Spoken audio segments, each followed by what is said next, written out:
Jose అంటే so చూస్తురుగా boat అయితే ఆడ మధ్యలోకి వెళ్ళి ఆగింది. మెల్లమెల్లగా ఒక్కొక్కటి ఆడకెళ్ళి డ్రాప్ చేస్తారు. ఎన్నో వందల విగ్రహాలు అయితే ఇప్పటివరకు అయితే నిమజ్జనమైనాయి. సో చూడండి సిఆర్పిఎఫ్ వాళ్ళని కూడా దింపేస్తారు వీళ్ళు. అక్కడ క్రేన్ తీసుకెళ్ళి అక్కడ షిప్లో పెడుతుంది. ఇంకో విగ్రహం ట్రాక్టర్లో వస్తుంది చూడండి. WhatsApp guys, this is Sai Tej guys here. Welcome to Hyderabad traveller. Right now అయితే మనం హైదరాబాద్ నుంచి భద్రాచలం వచ్చాం అనమాట. ఎందుకంటే ఆఫ్టర్ హైదరాబాద్ హుస్సేన్ సాగర్ భద్రాచలంలో నిమజ్జనం అనేది చాలా బాగా జరుగుతుంది. చాలామంది అనుకుంటారు ఓన్లీ తెలుగు స్టేట్స్లో హైదరాబాద్లో మాత్రమే ట్యాంక్ బండ్లో మాత్రమే నిమజ్జనం జరుగుతుంది అనుకుంటారు. కానీ భద్రాచలంలో గోదావరి నడి ఒడ్డున రాముల వారి సన్నిధిలో నిమజ్జనం చేయడానికి భద్రాచలానికి అరౌండ్ 100 కిలోమీటర్స్ నుంచి అయితే దూరం నుంచి అయితే వస్తున్నారు. ప్రెజెంట్ అయితే మనం గోదావరి దగ్గర ఉన్నాం. ప్రెజెంట్ నుంచి ఉంది గోదావరి కట్ట మీద అనమాట. చూసుకోవచ్చు మనం ప్రెజెంట్ అయితే గోదావరి రివర్లో నిమజ్జనం చేస్తుంటే ఇక్కడికి వచ్చినాం. చూసుకోవచ్చు ఎంత పీస్ఫుల్గా ఉందో. ఎన్నో వందల విగ్రహాలు అయితే ఇప్పటివరకు అయితే నిమజ్జనమైనాయి. ఇది 11th డే. ప్రజెంట్ అయితే మనం 11th డే 5 o'clock ఉన్నాం. అంతకు ముందు వరకే 1000 విగ్రహాలు అయితే ఇక్కడ నిమజ్జనం చేసారు. అండ్ ఆల్మోస్ట్ ఇదే రోజు రేపు తెల్లారుజాము వరకు 12th డే వరకు కూడా నిమజ్జనం జరుగుతుంటాయి. చూడండి ఎన్ని విగ్రహాలు అయితే వస్తున్నాయో. ప్రజెంట్ అయితే అక్కడ ఖాళీ గ్రౌండ్ కనిపిస్తుంది కదా, ఆ గ్రౌండ్లో వినాయకులన్నీ ఆడ పార్క్ చేసుకుంటారు. హుస్సేన్ సాగర్లో అయినా ఏడైనా సరే మనం క్రెయిన్ వర్క్ పోవచ్చు వినాయకుడిని మనం నిమజ్జనం చేయాలంటే. కానీ ఇది అట్లా కాదు. ఆ ఖాళీ గ్రౌండ్లో ఉన్న ప్లేస్లో మనమైతే ఆడ వినాయకుడిని పెట్టేసి అక్కడ నుంచి వీళ్ళు సంబంధించిన నిమజ్జనం చేసే వాళ్ళు గవర్నమెంట్ సంబంధించిన ఆఫీషియల్సే ఈడ నిమజ్జనం అయితే కంప్లీట్ చేయబోతున్నారు. చూడండి మీరు కావాల్సి వస్తే ఇక్కడ ఓన్లీ క్రెయిన్సే మొత్తం లేపి లిఫ్ట్ చేసి డంప్ చేస్తున్నాయి రివర్లో. ఇక్కడ దూరంగా చూస్తే అక్కడ క్రేన్ తీసుకెళ్ళి అక్కడ షిప్లో పెడుతుంది. డైరెక్ట్ మనం బోట్లో నుంచి లోపలికి హాఫ్ కిలోమీటర్ తీసుకెళ్ళి అక్కడ డంప్ చేస్తారనమాట. అర్థమైందా మీకు? అక్కడ జేసీబీలు ఉన్నాయి కదా, ఆ జేసీబీలు అక్కడ నుంచి వినాయకుడిని లేపుకొని వచ్చి అక్కడ పెడుతున్నాయి అనమాట. అక్కడ పెడుతుంటే అక్కడ నుంచి క్రేన్ మెల్లగా లేపి ఆ బోట్ మీద ఎడ్జస్ట్లో పెడుతుంది. ఎడ్జస్ట్లో పెట్టి ఆ మధ్యలోకి స్టార్ట్ అయ్యి ఆ మధ్యలోకి తీసుకెళ్ళి బోట్ వేస్తాయి. అండ్ ఆటోమేటిక్గా నెక్స్ట్ వెనక బోటు వెయిటింగ్ ఉంది టైం సేవ్ చేయడానికి. అన్ని విగ్రహాలు వస్తాయి అన్నమాట ఈడకి. 12th డే మార్నింగ్ 8-9 వరకు కూడా కంటిన్యూ అయితేనే ఉంటాయి నిమజ్జనం కోసం. అంటే చూడండి అరౌండ్ ఇక్కడ నుంచి ఒక 100-200 కిలోమీటర్స్ నుంచి కూడా ఇక్కడ గోదావరిలో రాముడు ముందు నిమజ్జనం చేయనీకి అయితే వస్తున్నారు. ఈడ చూడండి ఒక పెద్ద వినాయకుడిని క్రేన్ లేపుకొని వస్తుంది. డైరెక్ట్ ఈ క్రేన్ తీసుకెళ్ళి ఆ బోట్లో ఎక్కించుకొని లోపల తీసుకెళ్ళి లోపల వేసేస్తారనమాట. నిమజ్జనం చేసేస్తారు. చూడండి ఎన్ని జేసీబీలు పనిచేస్తున్నాయో, ఎన్ని క్రేన్లు పనిచేస్తున్నాయో అంటే అర్థం చేసుకోవచ్చు. ఆఫ్టర్ హైదరాబాద్ తెలుగు స్టేట్స్లో భద్రాచలంలోనే ఎక్కువ జరుగుతుంది అనమాట నిమజ్జనం కానీ ఫెస్టివల్ కానీ. చుట్టుపక్కల ఊర్లో 100-200 కిలోమీటర్స్ నుంచి కూడా వచ్చి ఇక్కడ నిమజ్జనం చేస్తూ ఉంటారు. ఇక బోట్ అయితే ఇంకొక వినాయకుడిని ఎక్కిస్తే ఫుల్ అయిపోతుంది. ఆ బోట్ వెళ్తూ ఇక నెక్స్ట్ స్టార్ట్ అవుతుంది అనుకుంటా బోటు. సో చాలామంది గణేష్ నిమజ్జనం అంటే ఖైరతాబాద్ హుస్సేన్ సాగరే అనుకుంటారు. కాకపోతే ఈడ కూడా మస్తు జరుగుతుంది. కాకపోతే ఈడ మనం అంతవరకు అయితే వెళ్ళలేము. కాకపోతే మనం దూరం నుంచి అయితే చూడొచ్చు. ఇట్లా కట్ట ఉంటుంది కదా, ఈ కట్ట మీద నుంచి చూడొచ్చు. వెనక గోదావరి రివర్ ఎందుకు చూడండి. ఓన్లీ దూరం నుంచి చూడనీకే పనికి వస్తుంది మనకి. అండ్ చాలామందికి డౌట్ ఉంటుంది ఈ నిమజ్జనం ఎక్కడ జరుగుతుందని.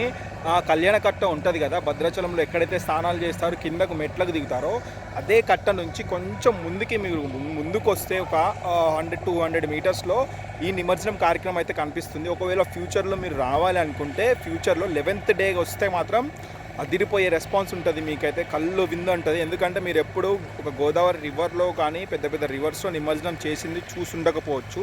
సో ఇక్కడికి వస్తే మంచి ఎక్స్పీరియన్స్ అవుతుంది. సిటీల్లో ఎప్పుడైనా మనం ట్యాంక్ బండ్స్లో చేస్తుంటాం కదా, ఇక్కడ రివర్లో చేసేది మాత్రం థ్రిల్లింగ్గా ఉంటుంది. కానీ ఇదే రివర్లో వేరే ఊర్లలో మాత్రం మనం బోట్లో కూడా వెళ్ళొచ్చు అనమాట. బోట్లో వెళ్ళి అక్కడ నిమజ్జనం కూడా చేయొచ్చు. కానీ ఇక్కడ భద్రాచలంలో మాత్రం ఎక్కువగా జనాలు రావడం, ఎక్కువ ఫ్లోటింగ్ ఉండడంతో అండ్ గోదావరి కూడా ఫుల్గా వస్తుంది. సో అందుకోసం అని చెప్పి ఎవరిని ఎలవ్ చేయనియరు. సో చూడండి ఆ బోట్ అయితే ఫుల్ అయిపోయింది వినాయకులతో. హాఫ్ వినాయకులు బయటకు ఉన్నాయి, హాఫ్ వినాయకులు లోపల పెట్టిండ్రు. అండ్ మెల్లగా బోట్ మూవ్ అవుతుంది రివర్ మధ్యలోకి. ఇప్పుడు ఆ బోట్ రివర్ మధ్యలోకి వెళ్ళి అక్కడ వినాయకుడిని ఒక్కొక్కటి నిమజ్జనం చేస్తూ ఉంటారు. ఇక్కడ సిబ్బంది బోట్ అయితే లోపలికి వెళ్ళిపోతుంది. అండ్ ఆ తర్వాతనే నెక్స్ట్ ఇంకొక బోట్ రెడీ ఉంది చూడండి. ఇక్కడ ఈ బోట్ అక్కడ కొంచెం ముందుకెళ్ళి మిగిలిన విగ్రహాలు ఏవైతే అక్కడ ఇన్స్టాంట్గా పెట్టుకున్నారో తీసుకొచ్చి ఆ విగ్రహాలు ఆ బోట్లో ఎక్కించి సేమ్ అదే విధంగా ఆ బోట్ ఎట్లా పోతుందో తీసుకెళ్ళి ఆ మధ్యలో నిమజ్జనం చేస్తారు.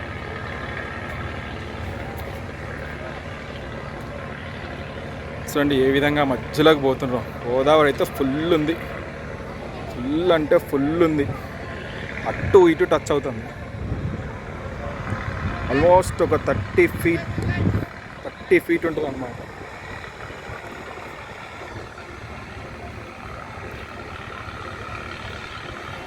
లోపలికైతే వెళ్ళిపోతుండ్రు. అండ్ ఆడ ఆగుతాను చూడండి, బోట్ ఆడ ఆపేసారు. చూడండి ఎంత జూమ్ అవుట్ చేసి చూపిస్తా, ఎంత దూరం పోయినరు, అంత దూరం పోయినరు. ఇక్కడ నుంచి ఆల్మోస్ట్ ఒక 1 కిలోమీటర్ ఉంటుంది. అండ్ గోదావరి విడ్త్ వచ్చేసి ఒక 2 కిలోమీటర్స్ ఉంటుంది ఇక్కడ. అండ్ ఆడ పనులు ఆడ జరుగుతుంటే ఇక్కడ యాజ్ యూజువల్ ఇక్కడ కంటిన్యూ అవుతూనే ఉంటాయి. వీళ్ళ పని వీళ్ళు చేస్తూనే ఉంటారు, వాళ్ళ పని వాళ్ళే. ఆల్మోస్ట్ నెక్స్ట్ డే మార్నింగ్ వరకు ఇదే జరుగుతుంటుంది.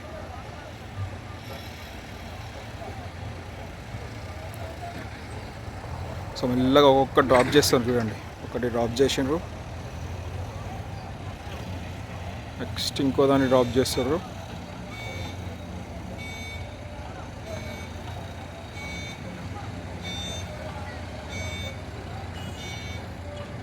ఇంకోటి కూడా డ్రాప్ చేసారు ఇప్పుడే. అట్లా అన్నీ డ్రాప్ చేస్తూ ఉంటారు. డ్రాప్ చేసి మళ్ళీ రిటర్న్ వచ్చేస్తారు అయిపోయిన తర్వాత. ఈవెన్ హుస్సేన్ సాగర్ అండ్ అలాగే సిటీలో ఉన్న అదర్ ట్యాంక్ బండ్స్లో మాత్రం పెద్ద క్రేన్లు ఉంటాయి కదా, క్రేన్ నెంబర్స్ ఇచ్చి క్రేన్ పోతారు కదా, ఆ క్రేన్లోకి వెళ్ళి డ్రాప్ చేస్తారు. కానీ ఈడ మాత్రం బోట్లో డ్రాప్ చేస్తారు. ఎందుకంటే రివర్ ఫ్లోట్ అవుతుంది కాబట్టి ఈడనే మొత్తం ఆగిపోతుంటాయి. ఆ మధ్యలో అయితే ఫ్లోట్కి వెళ్ళిపోతూ ఉంటాయి. ఇప్పుడు ఆ బోట్స్లో ఉన్న విగ్రహాలన్నీ పడేసారు, మళ్ళీ రిటర్న్ వస్తుంది. అంతలోపు ఇది ఫుల్ అయిపోతుంది చూడండి. దీనికి ఆటోమేటిక్ ఎక్కిస్తూనే ఉన్నారు. అండ్ ఇట్లా హండ్రెడ్స్ ఆఫ్ ఐడల్స్ అయితే ఉన్నాయి ఇక్కడ. ఇంకా ఈవినింగ్ అయితే ఇంకా ఎక్కువ వస్తాయి. రేపు మార్నింగ్ వరకు ఉంటాయంటే చూడండి ఎన్ని, ఆల్మోస్ట్ 4-5,000 ఐడల్స్ అయితే ఈడకు వస్తాయి. సో ఈ విధంగా ఫస్ట్ అయితే ఇక్కడ పార్క్ చేస్తారు.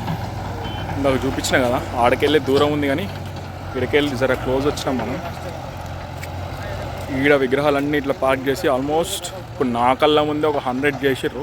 ఇంకొక 150 దాకా ఉంటాయి. నైట్ అయితే ఇంకెక్కువ వస్తూనే ఉంటాయి. ఇది వే. ఈడ ఎంతమంది స్టాఫ్ ఉన్నాడో చూడండి. ఎన్డీఆర్ఎఫ్ ఉంది, స్పెషల్ ఫోర్స్ ఉంది, ఎమర్జెన్సీ ఉంది, అండ్ నర్సులు, డాక్టర్లు అందరు ఉన్నారు. అండ్ అట్లనే ఇది దారి, ఆడకెళ్ళి వస్తాం. ఆడ టెంట్ కనబడుతుంది కదా, ఈ టెంట్ దగ్గర పోలీసులు ఆపేస్తారు. మన టస్కర్ కానీ ట్రాలీలు కానీ ఏవైతే ఉన్నాయో అన్నీ జనాలు అందరు దిగిపోయి కేవలం ఇద్దరు విగ్రహంతో వెళ్ళి ఆడ డ్రాప్ చేయాలి. ఇక ఆడకెళ్ళి ఫస్ట్ చెప్పినట్టు ప్రాసెస్ యాజ్ యూజువల్ సేమ్ విగ్రహాలన్నీ తీసుకెళ్ళి అదే ప్రాసెస్ బోట్లో ఎక్కించి మధ్యలో తీసుకెళ్ళి ఆడ డ్రాప్ చేస్తూ ఉంటారు అనమాట. ఇది మీకు కావాలంటే నెక్స్ట్ ఇయర్ వచ్చి ఎక్స్పీరియన్స్ చేయవచ్చు, చాలా బాగుంటుంది గోదావరి రివర్లో. నాకు చెప్పినాం కదా విగ్రహంతో 2 మెంబర్స్ మాత్రమే ఎలా ఉంటుందని.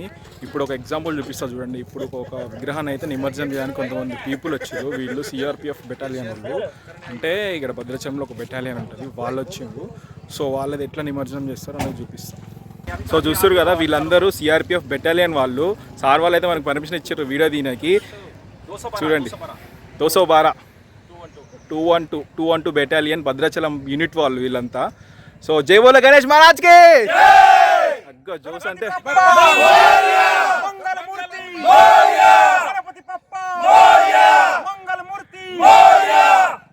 అది సిఆర్పిఎఫ్ పవర్ అంటే. సో చూడండి సిఆర్పిఎఫ్ వాళ్ళని కూడా దింపేస్తారు వీళ్ళు. సిఆర్పిఎఫ్ వాళ్ళని కూడా దింపేసి కేవలం ఇద్దరిని పంపిస్తున్నారంట చూడండి. ఇక్కడ ఇప్పుడే వీళ్ళు వచ్చారు. వీళ్ళకి కూడా ఒక్కరు వచ్చి డీటెయిల్స్ రాసుకొని నిమజ్జనానికి అయితే పంపిస్తారు. అదో చూడండి సిఆర్పిఎఫ్ వాళ్ళని కూడా బంద్ చేయించారు. టోటలీ అందరు దిగిపోయారు. కేవలం ఇద్దరిని మాత్రమే పంపిస్తారు, మిగతా వాళ్ళందరూ దిగిపోయారు ఇక్కడ. అంత strict rules.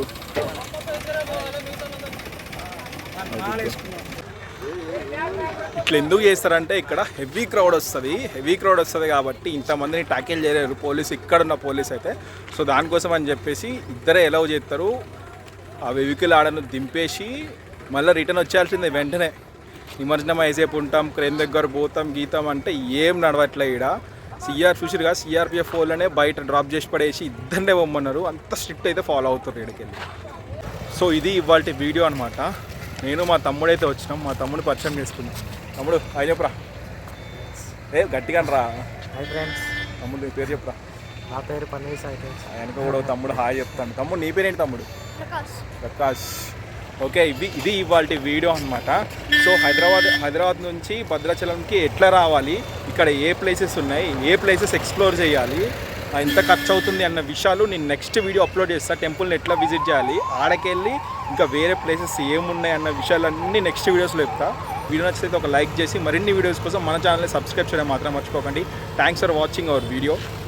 Bye bye, tata, see you.